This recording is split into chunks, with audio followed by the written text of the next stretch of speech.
Hi, I'm Wendell Adams, author of Betrayal.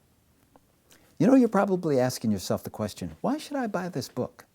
Well, if you've ever been betrayed, bushwhacked, ambushed, or simply deceived in a love relationship, in a family, or in a business setting, this book is for you.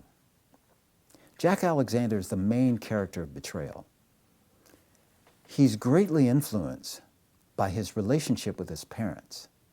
In this excerpt, you'll learn how they met.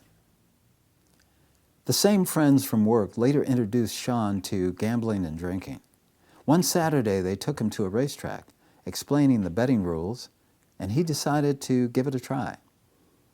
Who knows how? But he won $700 that day. He was hooked. He started going to different racetracks every time he got paid.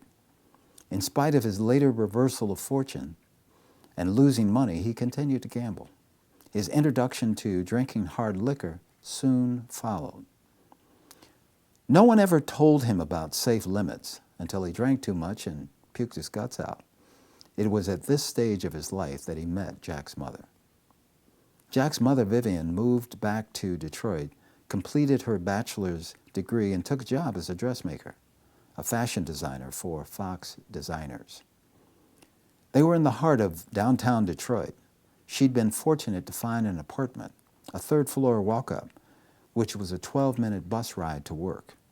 It turned out that the morning bus ride was the route Sean drove every day.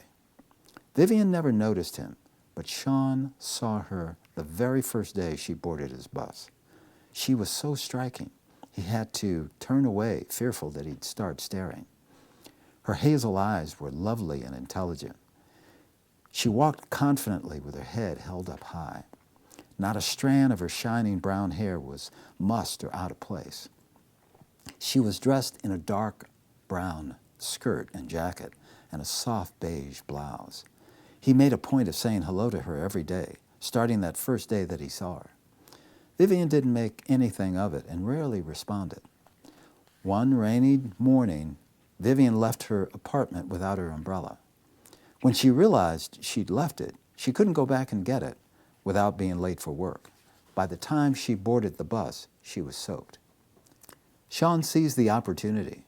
When it came time for her to get off the bus, the rain was still coming down. Sean pulled the bus over to the curb, took his umbrella, and walked with Vivian to her building. "Keep it," he told her. "Bring it back tomorrow. Oh, by the way, my name's Sean." "Thanks," was her only comment. Vivian was impressed, but his other passengers were furious. He didn't care. The next day, she brought back the umbrella and thanked Sean again. "That was such a kind thing for you to do," she said. "I hope you didn't get in trouble for leaving your bus like that." "Nah, there were a couple of people that complained, but I didn't want you to get wet." That started a whole series of events. Sean took her to breakfast on a Saturday 2 weeks later. One thing led to another, and it wasn't long before they started seeing each other regularly. Amazingly, he concealed from Vivian his propensity to gamble and drink. On the days when he didn't see her, he made regular visits to the racetrack and wagered larger and larger sums of money. Sometimes he was fortunate and won, but most times he came away with empty pockets. Interestingly, he always managed to save a few dollars so he could buy liquor and get wasted with his buddies after work. The bus company soon realized that he'd been driving under the influence, and they put him on suspension. Sean told Vivian that it was because of an accident with a car at an intersection. Not knowing anything else, she believed him. So thanks for visiting the website. Thanks for listening. Hope you consider buying the book. Have a great day.